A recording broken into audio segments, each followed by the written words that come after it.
Hey, Jack, this story is for you. Happy birthday. Imagine, for just a moment, that you are suspended in this endless, completely pitch black expanse.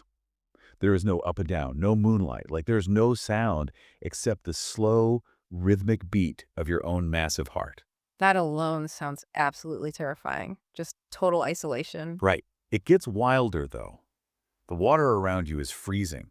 We're talking hovering just barely above the point of turning to solid ice. But what's even more intense than the cold is the sheer weight of the water above you. Oh, the pressure down there. Exactly. The pressure pressing against every single square inch of your body is just absolutely crushing.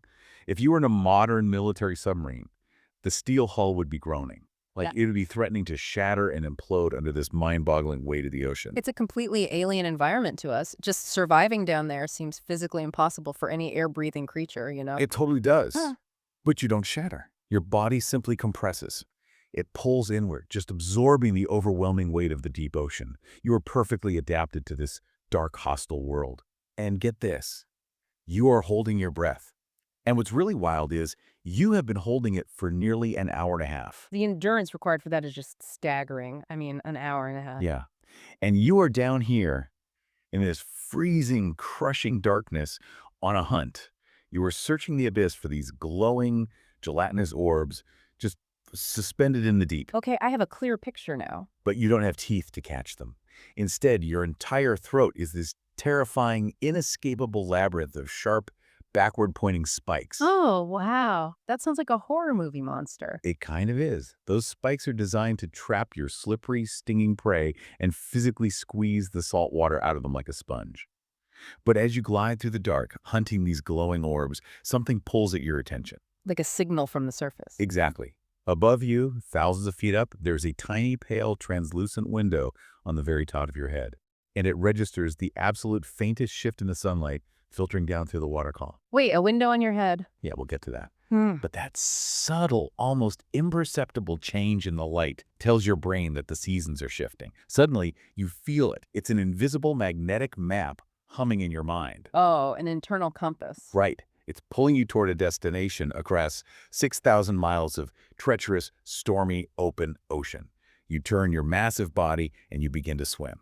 You are heading toward a moonlit tropical beach that you haven't seen in years. The contrast there is just beautiful, like moving from the freezing, crushing, total darkness of the abyss all the way to a warm, sandy, tropical shore under the stars. It really is. Yeah. And here's the absolute most incredible reveal.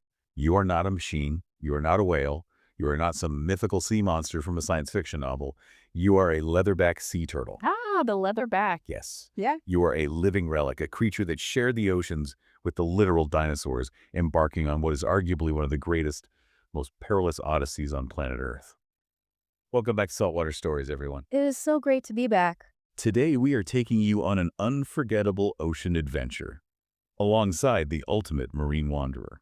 And, the timing for this specific story could not be more perfect. Today, June 8th, officially marks the very first day of Sea Turtle Week. Oh, that's right. Yeah.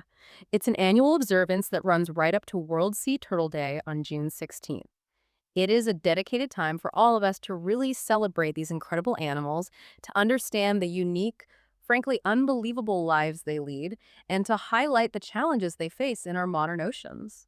I am so thrilled to share this adventure with everyone listening today because to truly understand why the leatherback turtle deserves an entire week of global celebration, we have to look at what makes it so entirely fundamentally different from any other turtle you have ever seen in your life. They really do break all the rules of biology, don't they? They break every single rule. And to see how they break the rules, we are going to start with a record-breaking plunge into the deep ocean. A journey that completely redefines what we thought air-breathing marine animals were even capable of doing. Let's travel to the Solomon Islands. So this is located in the southwestern Pacific Ocean, and the time is March 2024. Conservation rangers working under the stars on these local nesting beaches successfully placed a tracking tag on a massive female leatherback, and they affectionately named her Ook Sasakolo. I love that name. Right. So she had just finished laying her eggs in the warm sand. She turned her heavy body around and vanished back into the crashing surf.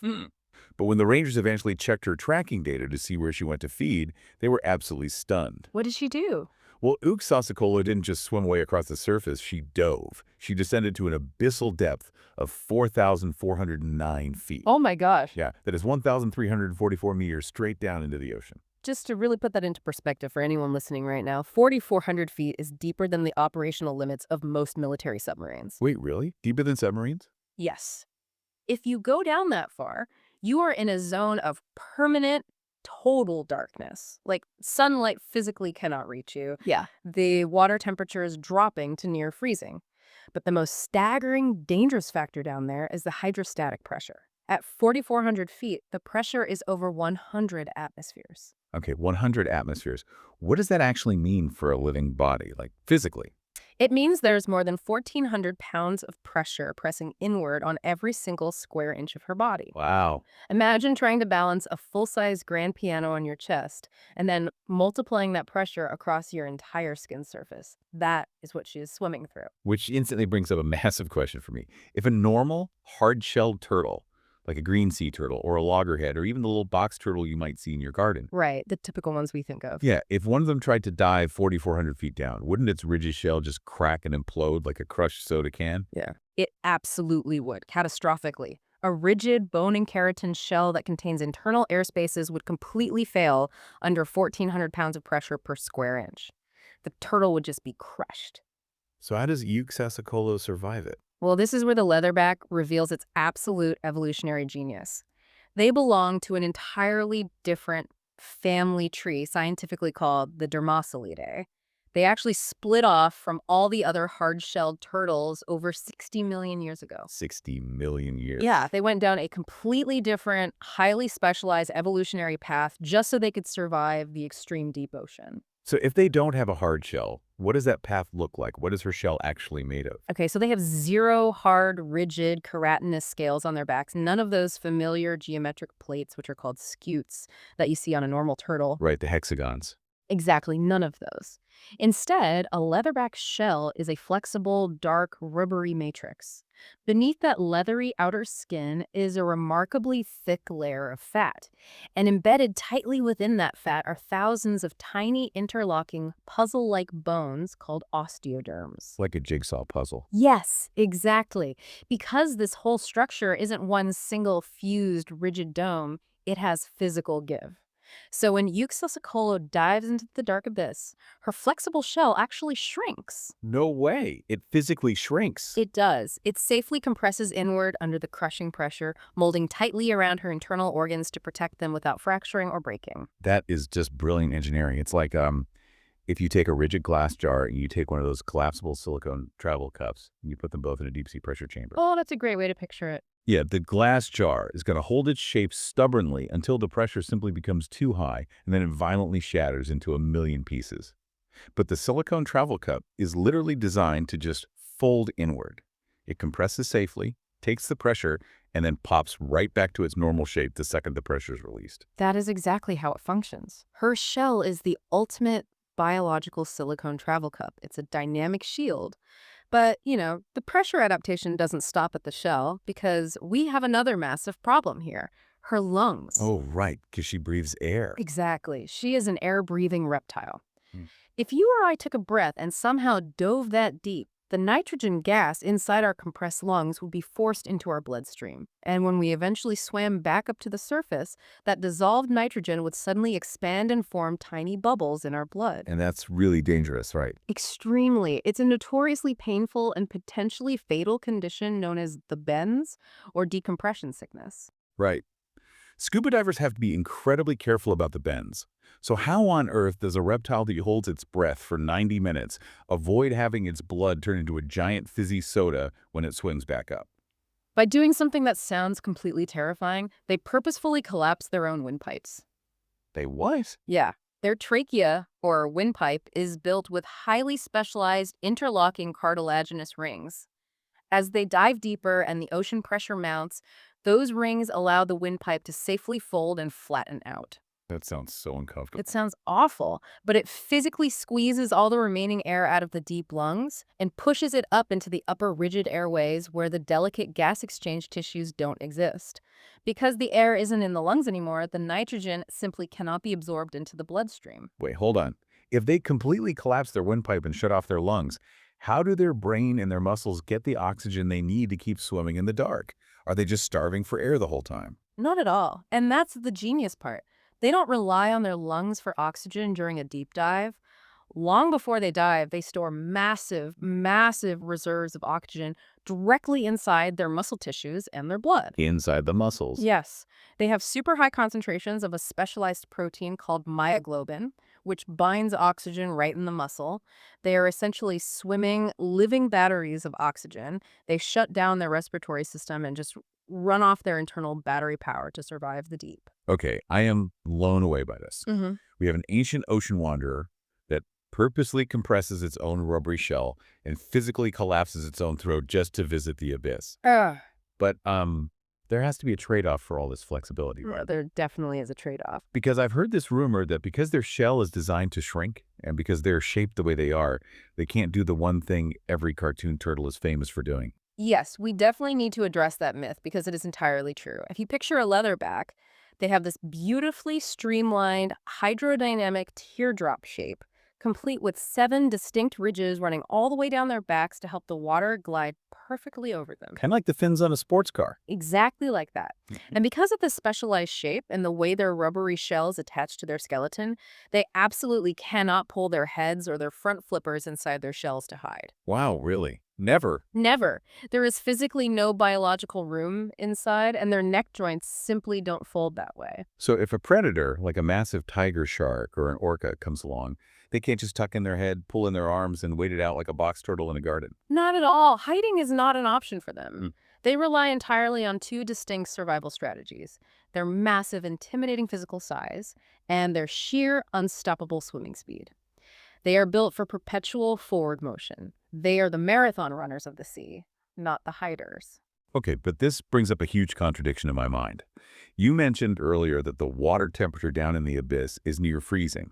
And if we track where these turtles travel, they go into some incredibly icy cold waters up near the poles. Yes, very far north. But they are reptiles. When I think of a reptile, I picture an iguana baking on a hot rock in the sun, or an alligator that literally needs a heat lamp just to have enough energy to digest its food. Right, the classic cold-blooded behavior. Yeah. So if leatherbacks are cold-blooded reptiles, how do they keep their blood from just freezing solid at those crushing depths? You are hitting on the exact paradox that absolutely baffled the global scientific community for decades. Biologists just couldn't make sense of it. And it leads us perfectly to a brilliant observer in the 1960s who dared to challenge everything we thought we knew about the rules of marine reptiles. I love a good science mystery. So let's travel back in time. It is the year 1965. We are on the freezing, rocky, fog-swept coasts of Nova Scotia, Canada. The air is biting, the water is gray and icy. Setting the scene perfectly. Now, for centuries, the prevailing unquestioned belief among marine experts was that sea turtles were strictly, exclusively tropical animals.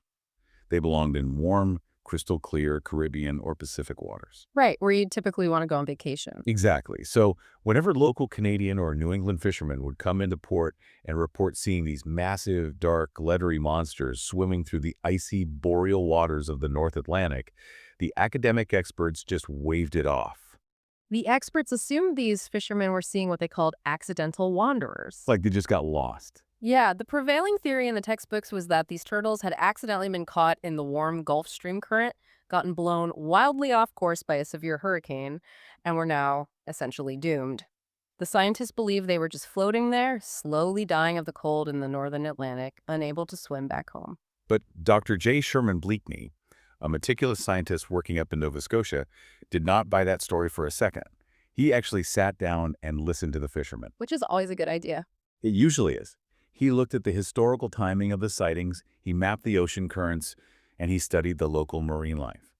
And in 1965, he proposed an absolutely radical, heresy-level idea to the scientific community. What did he propose? He said these giant turtles were not lost, they were not sick, they were not dying. They were traveling to these freezing, icy waters entirely on purpose. And they were doing it every single year to feast on massive, seasonal blooms of lion's mane jellyfish. It was a true paradigm-shifting moment in marine biology. Bleakney was suggesting that a giant reptile was deliberately exploiting a freezing cold water niche. Which goes against everything we thought we knew. Exactly. But the biological paradox still remained, right? Water is incredibly efficient at stealing heat. It pulls heat away from a body about 25 times faster than air does. Wow, 25 times. Yes. So how does a traditionally cold-blooded animal survive in ocean water that is 41 degrees Fahrenheit or 5 degrees Celsius?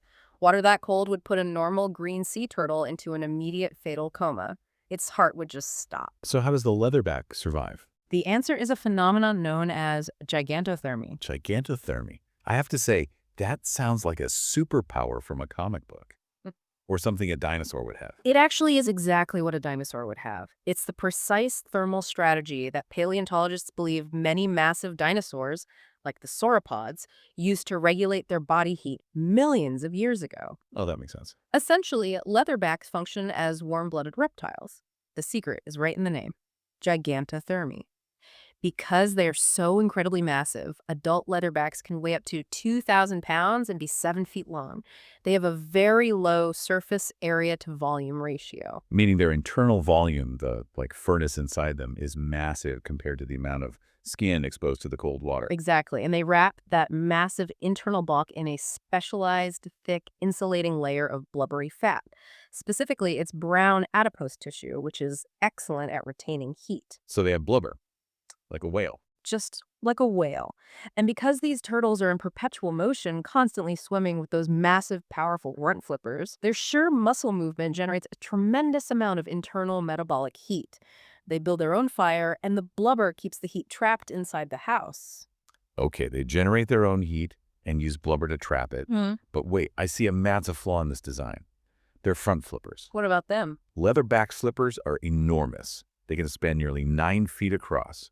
They are huge, thin, fleshy paddles, constantly slicing through freezing, icy water. Why doesn't the cold water just instantly chill their blood as it pumps down into their flippers, and then that freezing blood cycles right back to their heart, eventually freezing their core from the inside out? That is the exact anatomical problem that would kill most animals. And that is where the internal engineering of the leatherback gets truly spectacular. They possess what is called a topsy-turvy countercurrent heat exchange system. Topsy-turvy. I need you to break that down for me. Let's compare it to a wolf in the snow. In most animals that survive extreme cold, the body prioritizes the core over the limbs. If a wolf is freezing, its body restricts blood flow to its paws. It sacrifices the freezing limbs to keep the vital organs, the heart and lungs, warm. Frostbite, basically. Right. But a leatherback cannot do that. If a leatherback lets its massive front flippers freeze, its muscles lock up, it stops swimming, and it sinks to the bottom and drowns. It has to keep its swimming muscles warm. So how do they do it? They have a reverse-engineered vascular system located right deep inside their shoulders and hips. How does a reverse vascular system actually work? Picture the veins and arteries in their massive shoulders. They are bundled incredibly tightly together in a complex, woven web. As the freezing cold blood returns from the very tip of the flipper, it passes right alongside the warm, freshly heated blood that is pumping out from the heart. Ah, so they run parallel to each other. Exactly. Because the blood vessels are pressed directly against each other, the heat physically transfers across the vessel walls. But instead of that heat rushing into the core to keep the organs warm, this specific topsy-turvy arrangement traps the muscular heat directly inside the swimming flippers. Ah, so clever. It deliberately recycles the heat back down the arm. It ensures the flipper muscles stay incredibly warm and oxygenated, allowing them to keep powerfully paddling in ice-choked water without ever seizing up. Meanwhile, the thick layer of insulating blubber is enough to keep the core organs stable. That is just wild. So it's like they were wearing a custom-fitted, extremely thick, blubbery wetsuit. But to solve the flipper problem, they have a highly advanced reverse radiator built right into their armpits that deliberately traps the engine heat in the tires so the car never stops moving. I love that analogy. Yes, a reverse radiator keeping the engine power precisely where it needs to be to maintain perpetual motion. But this amazing evolutionary leap still leaves me scratching my head. Like, why? Why go through 60 million years of rigorous evolution to engineer a collapsible rubber shell, a heated wetsuit, and a reverse armpit radiator just to swim up to Canada and eat jellyfish in the freezing dark? It does seem like a lot of work. Right. Why not just stay in the warm, comfortable, sunny tropical waters where they were born and where they lay their eggs? Well, it all comes down to the sheer scale of their appetite. The warm tropical waters near their nesting beaches look beautiful to us, but biologically speaking, they are actually quite nutrient poor. Really? Like a desert? They are exactly like a beautiful desert. They simply do not hold anywhere near enough food to sustain a highly active, warm-blooded animal that weighs a ton. To survive, the leatherback is driven by an intense, insatiable hunger, and that hunger pushes them on the longest, most epic transoceanic migrations of any reptile on planet Earth. Let's really talk about the scale of those transoceanic migrations, because using the word epic almost feels like an understatement. Let me tell you about two incredible ocean travelers that researchers have tracked. Oh, please do. First, there's a turtle affectionately known as Auntie June. She was a massive female leatherback who was satellite tagged by conservation rangers in the Solomon Islands in May of 2022. Now, historically, turtles that nest on her specific beach tend to swim south toward the waters of New Zealand to find food. But Auntie June didn't do that. No, Auntie June apparently had a very different plan. She left the nesting beach, oriented herself, and swam northeast, and she just kept swimming. Day and night, through storms and calm, over 6 continuous months, she swam 6,000 miles straight across the vast, trackless expanse of the Pacific Ocean, eventually arriving off the coast of Baja, Mexico. 6,000 miles in 6 months is a staggering feat of endurance. But the truly amazing thing is, it's not even the record for the species. Wait, there's a longer one. Oh, yeah. Researchers tagged another female leatherback on a nesting beach in Papua, Indonesia. They tracked her satellite movements as she completely crossed the Pacific Ocean basin. She navigated through wildly different thermal currents. She crossed the international dateline, and she swam relentlessly until she finally arrived in the cold, extremely nutrient-rich waters off the coast of Oregon in the United States. From Indonesia to Oregon? Yes, that single one-way journey was a record-breaking 12,774 miles. It took her 647 days of continuous, non-stop swimming. Wait, almost 13,000 miles. That is more than halfway around the entire globe. Yes, and these mind-boggling journeys prove a fundamental, inescapable truth about our planet. The ocean is fully, inextricably connected. Turtles that are born in the warm sand of the western Pacific completely, utterly rely on the freezing, icy waters of the eastern Pacific for their survival. You cannot protect them in just one place. You have to protect the entire corridor. But here's what I physically cannot wrap my head around. When you are out in the middle of the Pacific Ocean, there are no road signs, there are no landmarks, there are no mountain ranges to follow. When you are thousands of miles from shore, surrounded by completely identical blue waves in every single direction, how on earth does a turtle find its way from Indonesia all the way to Oregon? It seems impossible. And even more impossible, how does she know exactly how to turn around and get back to the exact same stretch of sandy beach years later to lay her eggs? It feels like magic, but it's actually biology. They are equipped with internal navigation hardware that is far more advanced and reliable than anything on our modern smartphones. They possess what scientists call a bicoordinate magnetic map. A magnetic map, like they have a compass in their head. It's much, much more complex than a simple compass. A standard compass just tells you which way is magnetic north. That gives you a heading, but it doesn't tell you where you currently are on the map. Right, just says north is that way. Exactly. But leatherbacks have microscopic crystals of magnetite integrated directly into their brains. They don't just sense the direction of magnetic north, they can actually sense two distinct variables at once: the intensity of the Earth's magnetic field and the inclination angle. The inclination angle, what is that? That's the exact angle at which the magnetic field lines intersect the ocean floor. By sensing both of those subtle magnetic signatures simultaneously, they possess an internal GPS that provides precise latitude and longitude coordinates. They literally feel the invisible grid lines of the Earth. Okay, an internal biological magnetic GPS mapping system is incredible enough.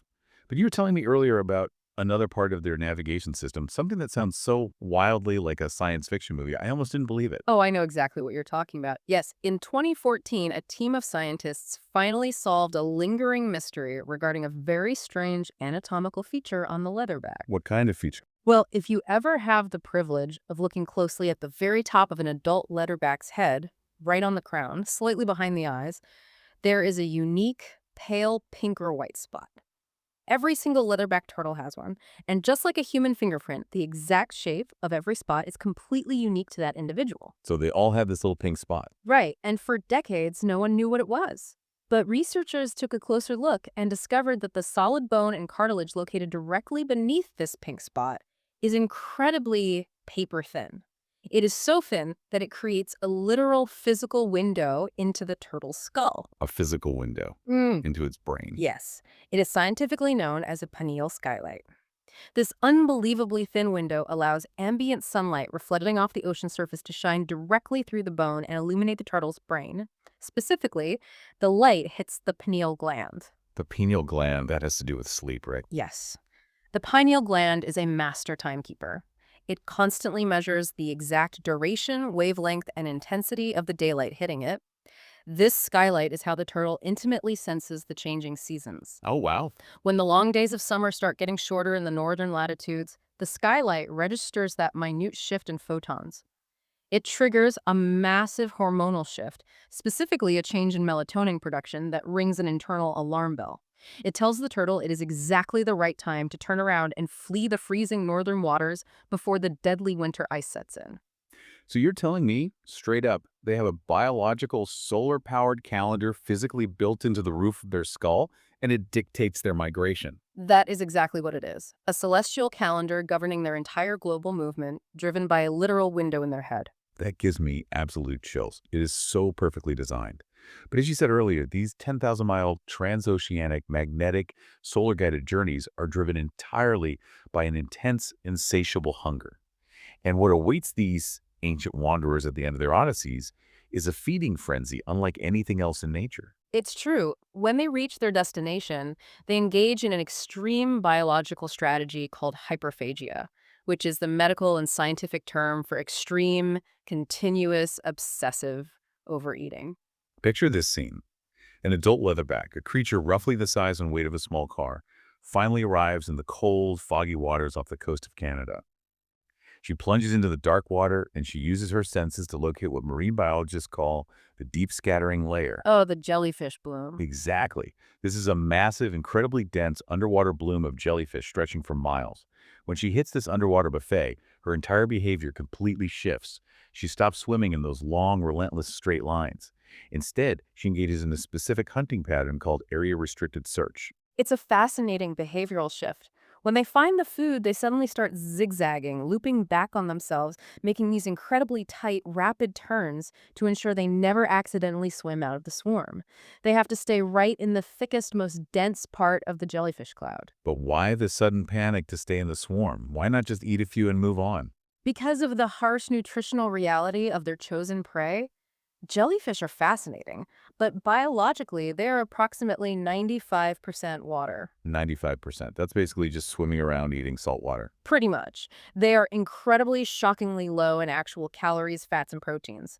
If you think about the energy math, to sustain a warm-blooded 1,000-pound body, to fuel a 6,000-mile trans-Pacific swim, and to build up the massive fat reserves required to produce hundreds of viable eggs, a leatherback has to eat a volume of food that absolutely defies logic. How much do they actually have to eat? Rigorous observation shows that an adult leatherback must consume up to 73% of its own body weight in jellyfish every single day just to survive. 73%. Wait, let me do the math on that. If I weighed 150 pounds, eating 73% of my body weight would be like me sitting down and trying to eat 110 pounds of plain lettuce every single day. Exactly. It's a staggering volume. We are talking about consuming hundreds and hundreds of pounds of raw jellyfish daily.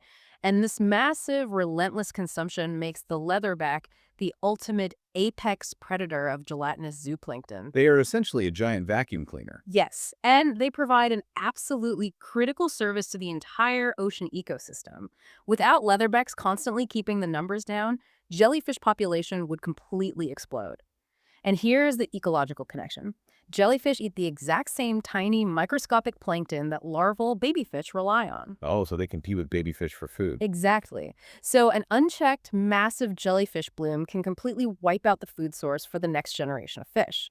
This collapses the entire food web, which ultimately collapses the commercial fisheries that millions of humans rely on for survival. So they're literally keeping the entire ocean food web in balance by eating tons of jellyfish. But I have to ask the gross out mechanical question here. I had a feeling this was coming. Have you ever touched a jellyfish? They are incredibly slippery, they are completely waterlogged, and they are covered in thousands of venomous, stinging tentacles. How in the world do you eat hundreds of pounds of slippery, stinging jelly every single day without it just sliding right back out of your mouth into the water? You do it with an anatomy that looks like an inside-out biological nightmare. Yeah. If you were to gently pry open the mouth of a leatherback turtle and lick down its throat, you would not see a smooth, pink esophagus like a mammal has. What would you see? The entire inside of their mouth, the roof, the cheeks, all the way deep down their incredibly long throat, is densely lined with hundreds of downward-facing, razor-sharp, rigid spikes. Whoa. These spikes are made of pure keratin, the exact same tough material as your fingernails, and they are scientifically called papillae. That sounds absolutely terrifying, like a monster from a horror movie. What is the mechanical purpose of a throat full of rigid spikes? They serve a brilliant dual purpose in processing their food. First, as the turtle lunges and swallows a massive, slippery jellyfish whole, these sharp papillae instantly puncture the jellyfish's gelatinous bell. Okay, so it grips them. Exactly. As the turtle powerfully flexes its throat muscles, the sharp spikes firmly hold the slippery jellyfish in place, while the tremendous excess of swallowed seawater is squeezed out of the jelly and expelled back out through the turtle's mouth or nose. So it's literally squeezing out the sponge. Right. And second, because every single spike points downward toward the stomach, it creates a one-way biological conveyor belt. Once a jellyfish goes past those first few rows of spikes, it is completely locked in. It physically cannot slide back out. It can only move in one direction, down into the digestive acid. Oh, it's exactly like one of those woven Chinese finger traps you play with as a kid. You know, where you put your fingers in the ends, and the harder you try to pull them back out, the tighter the woven trap grips you. Once the jellyfish goes in, pulling against those spikes just digs them in deeper. It cannot come back out. That is precisely how the biomechanics work. A perfect, inescapable grip. But there is another massive physiological challenge we have to talk about. We just established that they are constantly swallowing hundreds of pounds of prey that is essentially 95% pure ocean water. They squeeze out what they can, but they are still digesting massive amounts of salt. And that would be deadly for us. That level of salinity would cause catastrophic kidney failure in almost any other animal on Earth. Right. If humans drink even a little bit of seawater, we dehydrate and our kidneys shut down. How do they handle that much salt? And does this relate to that famous myth about the mother turtles crying on the beach? Yes, it absolutely does. This brings us to a beautiful correction of a very old romantic myth. People often go out on eco tours at night and they see these giant female leatherbacks on the beach, digging in the sand and laying their eggs. And in the moonlight, they notice these thick, heavy tears streaming down from the turtle's eyes. And the old myth was that she was crying, right? Yeah, the old poetic myth was always that the mother is crying heavy tears because she is heartbroken and sad to leave her babies behind in the sand. But the truth is entirely biological, isn't it? It's not emotion, it's survival. Exactly. To survive that jellyfish-heavy diet, leatherbacks have evolved massive, highly specialized lacrimal glands, which are Keir glands located just behind and around their eyes. These glands are essentially biological desalination plants. No way. They just pump out the salt. They do. They actively, constantly filter the toxic levels of salt out of the turtle's bloodstream and pump it out of their body in the form of pure, thick, highly viscous, salty tears. So they aren't crying from sorrow. They are quite literally sweating out the ocean through their eyes to keep their internal chemistry perfectly balanced. The engineering is just flawless from top to bottom. But as I'm picturing this incredible Chinese finger trap of a throat in my mind, I realize that this brilliant ancient evolutionary design sounds incredibly dangerous in the modern world. It really is. If they have an inescapable throat lined with rigid spikes that makes it physically impossible to ever throw anything up, what happens if they make a mistake? What happens if they accidentally swallow the wrong thing? You have hit on the exact heartbreaking, tragic flaw of their incredible anatomy. That completely perfect evolutionary design has become a fatal, devastating trap in our modern human-altered oceans. Because to a leatherback turtle, hunting visually in the murky coastal waters, a floating, translucent plastic grocery bag from a supermarket, or a shiny, deflated mylar party balloon drifting along in the currents, it looks and moves exactly flawlessly like a jellyfish. It does. Leatherbacks are highly visual predators. And the kinematic movement, the way thin, flexible plastic physically undulates and ripples as it catches the water currents, is an almost mathematically perfect mimic of the pulsing bell of a live jellyfish. So once they swallow it, The turtle's brain registers food, it strikes, it swallows, and the trap springs shut. Because of those sharp, backward-pointing keratin throat spikes, the turtle is physically, biomechanically incapable of regurgitating the plastic bag. The bag gets locked in the throat or it gets forced down into the delicate intestines. and the physiological results of that mistake are just devastating, aren't they? They are entirely catastrophic. The plastic often causes fatal physical blockages in the digestive tract, which leads to slow, agonizing starvation. But even if the plastic doesn't block the intestines entirely, its presence traps normal, naturally occurring gastrointestinal gases that are a byproduct of digestion. Wait, it traps gas. Yes, the gas builds up inside the turtle's body cavity. Now remember, leatherbacks rely on incredibly precise, heavy buoyancy to make those 4,000-foot deep dives. This trapped internal gas acts like a massive internal life jacket. Oh no, they can't dive. The turtle literally loses the physical ability to dive beneath the surface for food. It becomes hopelessly, perpetually trapped floating at the surface of the ocean where it slowly starves and is dangerously exposed to boat propellers and surface predators. That is just heartbreaking. Yeah. And unfortunately, the threats don't stop at just plastic bags, is the ropes floating in the water too. Because of their massive 9-foot front flippers and their incredibly rigid, inflexible bodies, leatherbacks are biologically incapable of swimming backward. They simply do not have a reverse gear. Right. So if they're swimming along and they bump into a vertical rope hanging in the water column, like the thick nylon line connecting a commercial lobster trap on the ocean floor to a marker buoy floating on the surface, their immediate hardwired instinct is not to back up. Their instinct is to violently thrash and push forward. And of course, thrashing forward just loops and wraps of that heavy, abrasive nylon rope tighter and tighter around their neck and those massive shoulders, hopelessly entangling them in a knot they can never untie. Which perfectly leads us to a remarkable story from Cape Cod Bay in Massachusetts in September of 2018. Picture the scene. The water is dark blue, the late summer sun is shining. A recreational boater named Ryan Collins was out on the water when he saw something incredibly strange. What did you see? A bright, colorful lobster buoy, which should just be bobbing calmly on the surface, was being violently, forcefully pulled underwater, fighting against the natural current. He carefully brought his boat closer to investigate, thinking it was a snag, but instead he saw the massive, dark, leathery, dinosaur-like head of a leatherback surfacing, desperately gasping for air. It was completely, hopelessly tangled in the thick, vertical lobster ropes. Now, human instinct in that high-stress situation, especially when you see a magnificent animal struggling, is to grab a sharp knife, jump right into the water, and try to cut it loose. That would be my first thought, honestly. But as counterintuitive as it sounds, that is actually the most dangerous, deadly thing a well-meaning person can do. Exactly. Ryan knew that. If you just take a knife and cut the brightly colored buoy off the top of the line, the heavy tension is released, and the turtle instantly swims away into the deep. But it still has hundreds of feet of heavy, abrasive rope wrapped incredibly tightly around its flippers. Which is a death sentence. It is. As the turtle continues to grow and swim, that nylon rope acts like a saw. It cuts deep into the flesh and bone, causing severe necrotic infections or amputations that eventually result in a slow death. So, Ryan did the absolute right thing. He didn't cut the line. He picked up his radio, and he called the MAER team, the Marine Animal Entanglement Response Team, based at the Center for Coastal Studies.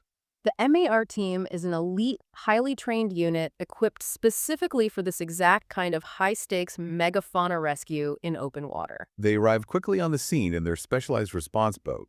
And notably, they didn't jump in the water, which would have only panicked the exhausted turtle further and caused it to thrash. Right, keep the animal as calm as possible. Exactly. Instead, they utilized specialized grappling hooks and custom-designed curve cutting tools that are mounted on the very ends of extremely long aluminum poles.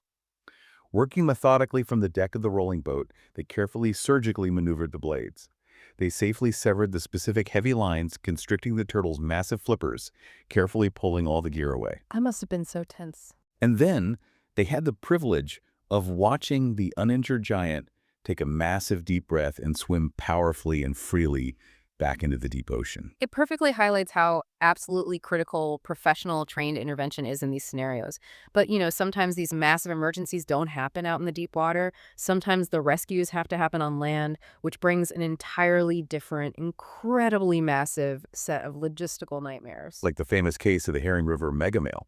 This is another incredible Massachusetts rescue story that truly shows the lengths people will go to save these animals. Mega male. That sounds intense. It was. Usually, male leatherbacks never ever leave the ocean once they hatch as babies. They spend their entire adult lives swimming at sea. But in this case, an absolutely massive 600-pound adult male somehow became completely disoriented and stranded himself on a muddy, sinking tidal flat in Cape Cod. Oh, that is a huge problem. This was a massive, time-sensitive emergency. When a 600-pound marine animal is out of the buoyant water, gravity takes over.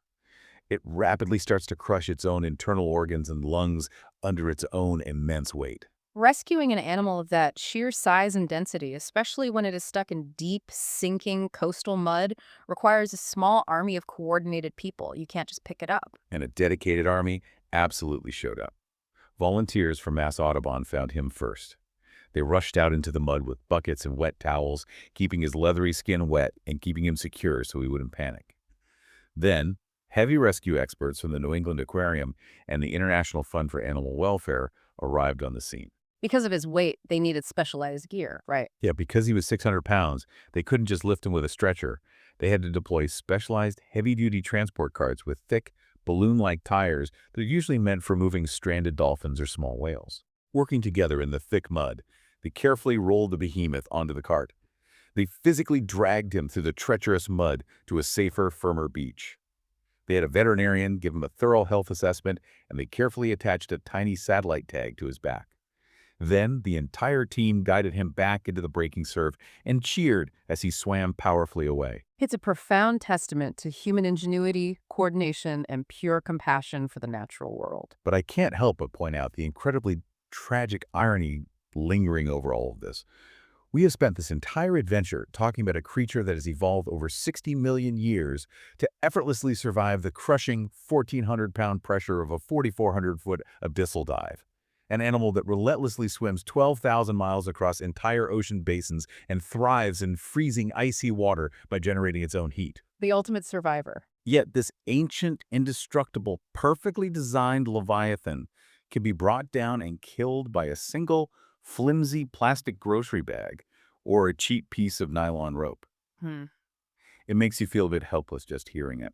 For everyone listening who isn't a professional marine rescuer with specialized grappling hooks and dolphin carts, what can we actually tangibly do to help? It is easy to feel overwhelmed, but we actually have a tremendous amount of power in our daily, everyday choices. The absolute most direct, impactful action you can take is dramatically reducing your daily reliance on single-use plastics. Like grocery bags. Exactly. We are talking about plastic grocery bags, food wrappers, plastic water bottles, and especially helium balloons. If those items are never purchased, they never enter the waste stream, and they can never be blown by the wind into the ocean to mimic a jellyfish. That makes total sense. Cut it off at the source. Second, you can actively support sustainable seafood. When you buy fish, look for fisheries that explicitly use turtle-safe gear, like Ted's turtle excluder devices. These are brilliantly simple, specialized metal trapdoors built into commercial fishing nets that allow massive, heavy turtles to push their way out and escape while the smaller fish are caught. That's a great tip. And finally, if you are ever out on the water on a boat or a kayak and you see a tangled turtle, remember the golden rule. Call, don't cut, do not touch the lines. Call your local marine rescue network or the Coast Guard immediately. Maintain a visual on the animal and let the professionals come and safely remove all the gear. Those are incredibly powerful, highly actionable steps we can all take. But while the massive adult leatherbacks face this terrifying gauntlet of plastics and ropes in the open ocean, the most mysterious and perhaps the most culturally and historically significant part of their entire lives happens on the very sandy shores where they are born. Which brings us to one of the most enduring, fascinating mysteries in all of marine biology. It's a massive puzzle that was coined nearly 70 years ago by the legendary sea turtle scientist Archie Carr. He called it the lost years. The lost years. Yeah. What exactly is the mystery? What happens when the eggs finally hatch? Picture a tiny, perfectly formed leatherback hatchling. It is no bigger than the palm of your hand, covered in tiny white dots. It hatches deep in the sand, frantically scrambles out of the nest in the dead of night alongside its siblings. It dodges hungry ghost crabs and circling seabirds on the beach. It hits the crashing surf, and it swims furiously out into the dark, churning ocean. And then what? For decades of marine biology, that exact moment was the last time scientists would see them for years. They just vanished. They were far too tiny to carry traditional, bulky, battery-powered tracking tags, and they were simply swallowed up by the immense vastness of the sea. So scientists just had this massive, glaring blank spot in the turtle's life history. They had no idea where the babies went or how they survived. Exactly. And because there was no data, the prevailing assumption in the scientific community for years was that these tiny babies were just helpless, passive little drifters. Scientists thought they just floated aimlessly on the ocean currents, like pieces of dead driftwood, eating whatever floated past them for years until they finally got big enough to start swimming purposefully. But that assumption turned out to be completely wrong, didn't it? Entirely, fundamentally wrong. The incredible technological breakthrough finally came recently, right around 2020. Researchers from a dedicated conservation organization called Upwell partnered with brilliant engineers to develop incredible microsatellite tags. Micro tags. How small are we talking? We are talking about highly advanced, solar-powered transmitters that have the exact size and weight profile of a single United States penny. They carefully, safely attach these microtags to the backs of a few captive-reared leatherback hatchlings and release them into the warm Gulf Stream currents off the coast of Florida. And what did the data from those penny-sized tags reveal about the babies? The tracking data prove that the babies are absolute little warriors from the second they hit the water. They are not passive drifters at all.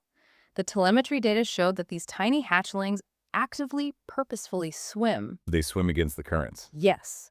They continuously adjust their swimming speeds to match or fight the currents, they navigate complex ocean eddies, and they even dive dynamically down into the water column to avoid surface predators like birds and to seek out specific optimal thermal layers. They are actively fighting and strategizing to survive from day one. That is so incredibly cool. Western science, using literal penny-sized satellites, is finally mapping these mysterious early journeys. But as I was looking into this, I was profoundly struck by the fact that long before we had microchips and satellite tracking arrays, indigenous cultures all around the world already deeply understood the profound importance of these mysterious ancient wanderers. They didn't look at the ocean and see a blank spot in a data set. They saw a deeply connected spiritual relative. That is such a vital perspective to include in this story. The cultural reverence for the leatherback sea turtle is profound, complex, and ancient. Take, for example, the Seri people, who are also known as the Comcac. Where are they located? They are an indigenous group living along the arid coasts of the Gulf of California and Mexico. They possess an incredibly intricate, multi-generational understanding of both local desert and marine ecology. But they absolutely do not view the massive leatherback as just another animal or as a biological resource to be hunted for food. How do they view them? What is their relationship with the turtle? The Comcac believe that the leatherback turtle is actually kin. They believe the turtle possesses a spirit that intimately understands the Seri language, and it holds a highly sacred status within their cosmology. In their deep tradition, the leatherback is considered a member of their extended community. That's beautiful. It is. Historically, if a massive leatherback was accidentally caught in a fishing net or naturally encountered in the shallows, they wouldn't just release it and walk away. They would bring it to shore and hold an incredibly sacred, vibrant, completely immersive 4-day ceremony. Wait, a 4-day ceremony just for the turtle? Yes, 4 days of profound respect. They would honor the turtle's ancient spirit with specific sacred songs, intricate face painting, and complex community celebrations designed entirely to appease the creature and maintain the delicate, critical cosmic balance between the human world and the natural world. They refer to their creation myths involving the Siket Philos, which translates to the 7 ridges, directly honoring the 7 distinct hydrodynamic ridges running down the leatherback's rubbery shell. And that deep reverence isn't an isolated belief system. Further north, stretching across North America, you have the foundational, deeply rooted concept of Turtle Island among the Anishinaabe, the Haudenosaunee, and many other indigenous peoples. Right, Turtle Island. The turtle represents the absolute center of creation itself. In their foundational stories, after a great flood, the earth itself was physically built and sustained upon the massive, strong back of a giant turtle. The turtle represents the slow, deliberate rhythms of nature, the balance of the ecosystem, and the deep interconnectedness of all living things on the planet. It creates such a beautiful, striking contrast. While modern marine biology uses penny-sized satellites and orbital telemetry to mathematically map the physical coordinates of the turtle's journey, these ancient, enduring cultures have accurately mapped the spiritual and ecological coordinates of the turtle's place in the world for centuries, treating them with the absolute utmost respect they deserve. It really makes you pause and reflect on how we value the wildlife around us. But unfortunately, that deep cultural reverence isn't universal. On many sandy beaches all around the globe, the leatherback has faced its absolute darkest, most devastating hours due to human greed and exploitation. Yet out of that extreme darkness comes what is arguably one of the most inspiring, hopeful conservation turnarounds in human history. The Trinidad story. Exactly. But before we get to the incredible human element on those nesting beaches, we have to talk about a massive, completely invisible threat hiding directly in the sand itself. You are referring to the invisible climate threat, which strikes directly at the very core of their ancient reproductive biology. Sea turtles have a highly unique, fascinating way of determining the biological gender of their babies. They do not have X or Y sex chromosomes like mammals or humans do. Instead, they rely on a complex biological mechanism called temperature-dependent sex determination, or TSD. Okay, I know reptiles are tied to their environment, but how exactly does the temperature of the dirt determine if a baby turtle hatches as a boy or a girl? What is physically happening inside the egg? It all depends on the ambient heat of the beach sand during the middle third of the egg's incubation period. The general biological rule of thumb across all sea turtles is hotter sand produces females and cooler sand produces males. Hotter equals females, cooler equals males. Got it. What is physically happening is that the temperature directly controls the activity of a specific enzyme inside the embryo called aromatase. If the sand is hot, the aromatase enzyme becomes highly active and converts the embryo's testosterone into estrogen, resulting in a female. If the sand is cool, the enzyme stays dormant and the embryo develops into a male. And the biological parameters for this switch are incredibly dangerously narrow. How narrow are we talking? For leatherback specifically, the pivot temperature, the exact precise temperature that yields a perfect 50-50 split of male and female hatchlings in a nest, is approximately 29 degrees Celsius, or exactly 84.2 degrees Fahrenheit. 84.2 degrees. That is a wildly specific, delicate number to depend on for the survival of an entire species. And it is a very dangerous number to depend on in a rapidly warming world. As global atmospheric temperatures rise due to climate change, the deep sand on these tropical nesting beaches is getting hotter and hotter. Because of this trapped heat, the gender ratios of the hatchlings are rapidly, aggressively skewing. Skewing towards females. Yes, in some regions of the world right now, the sand is consistently so hot that researchers are finding nests producing 99% female hatchlings. 99% female. Wait, if that continues unchecked for just a few decades, you eventually run out of males entirely. Exactly. It directly threatens a total, irreversible demographic collapse of the species. If there are no males left in the ocean to fertilize the eggs, the population simply ages out, stops reproducing, and quietly disappears. It is a ticking biological clock hidden beneath the sand. Which makes protecting the nests we do have, and aggressively protecting the giant mothers that come ashore to lay them, the absolute most critical conservation mission on Earth right now. And that brings us to an incredible story from Matura Beach, located on the rugged eastern coast of the island of Trinidad. Trinidad hosts one of the absolute most critical, high-density leatherback nesting colonies in the entire world. It is globally significant. But it wasn't always the safe haven it is today. Yeah. In fact, if you walked onto Matura Beach before the 1990s, it was essentially a slaughterhouse. It was incredibly grim. Yeah. The local rural communities surrounding the beach were struggling deeply economically, and the massive turtles coming ashore at night were seen simply as an easy, abundant resource to exploit. Armed poachers were operating heavily on the beach every single night. They were brutally slaughtering an estimated 30% of the nesting mothers every single year for their meat, and digging up thousands upon thousands of eggs to sell on the black market. 30% mortality. 30% of reproductive females every year. The population was in an absolute death spiral. It was completely unsustainable. Traditional old-school conservation tactics would look at that crisis and say, send in the military, put up tall barbed wire fences, ban everyone from the beach, and arrest the local villagers. Right, just lock it down. But a visionary local grassroots activist named Susan Lacan-Baptiste and a community group called Nature Seekers took a radically different, brilliant approach. And it is hands down my favorite part of this whole epic story. They didn't build fences. Instead, they went directly to the poachers themselves and they actively recruited them. It was a brilliant masterclass shift in economic incentives. Nature seekers recognized a simple truth. The poachers knew the beach, the tides, and the behavior of the turtles better than any outside scientist ever could. So they offered them a different path. What did they do? They fundamentally turned the poachers into salaried, officially trained beach patrollers, scientific data collectors, and certified ecotourism guides. They completely empowered the local community.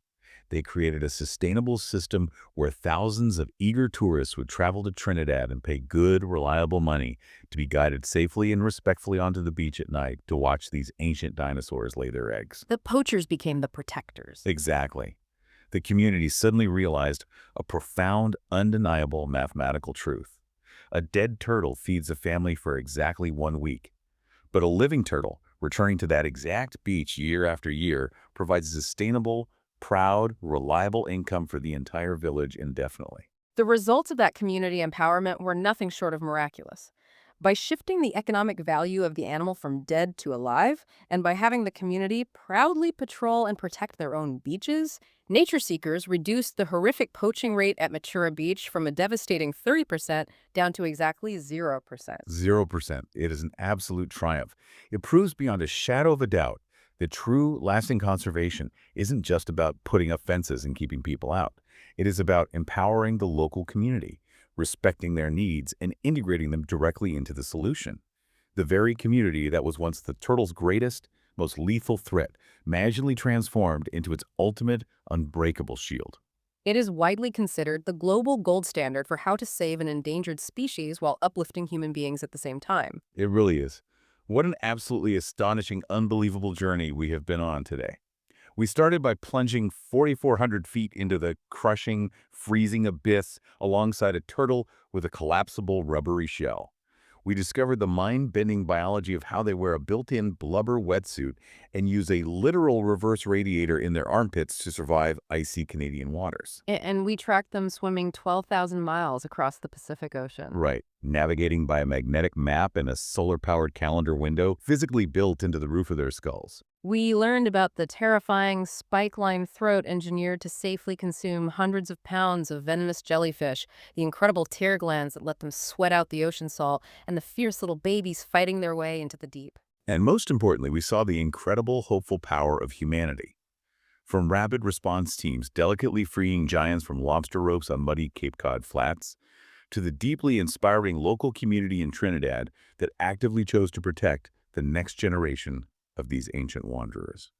I want to sincerely thank you for joining us on this wild, wonder-filled, epic adventure to kick off Sea Turtle Week. I want to leave you with one final awe-inspiring thought to mull over. The next time you stand on a sandy beach and you look out past the breaking waves and into the deep blue of the horizon, I want you to imagine those silent, ancient giants gliding relentlessly through the dark. They've been making that exact journey since the days when dinosaurs walked the earth. They are the living, breathing barometers of our seas, holding the delicate, critical balance of the entire ocean's food web in their massive, powerful flippers.